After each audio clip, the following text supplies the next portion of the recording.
Alright, so these are the 5 things that you're going to need to be a PLC programmer. Number 1, you're going to need a gaming laptop or something equivalent to the specs of a gaming laptop. You're going to need the beefiness to handle all the software and all the programs that you're going to need to be a PLC programmer. You're going to need a beefy laptop.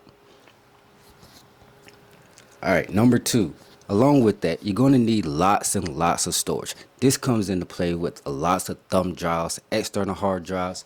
You cannot go wrong with having lots and lots of storage.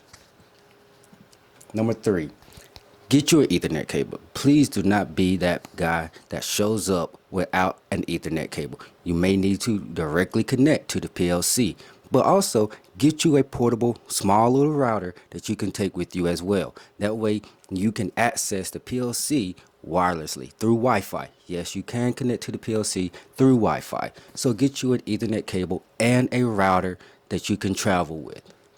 Number 4, please again, also don't be that guy that shows up the site with outdated software or without licensing to certain software programs that you're going to need. Don't be that guy. Make sure that all your software and license are up to date.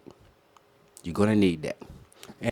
Okay, so last but not least is number 5. Now, it's a combination of a couple of different things. Number 1 being energy. Being a PLC programmer, you're going to need lots and lots of energy. I highly recommend energy drinks and coffee with that.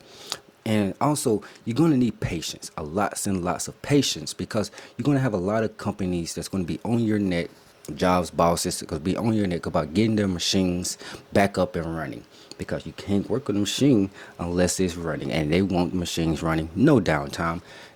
You're going to have a lot of patience because they're going to be on your neck about that. And last but not least, with that, make sure that you have a community of other PLC programmers that you can bounce ideas off and get help if you need it, because sometimes you're going to run into a lot of WTFs. So it's good to have a community of other people with a like mind that's going to help you if you need it. Those are the 5 things that you're going to need to be a PLC programmer.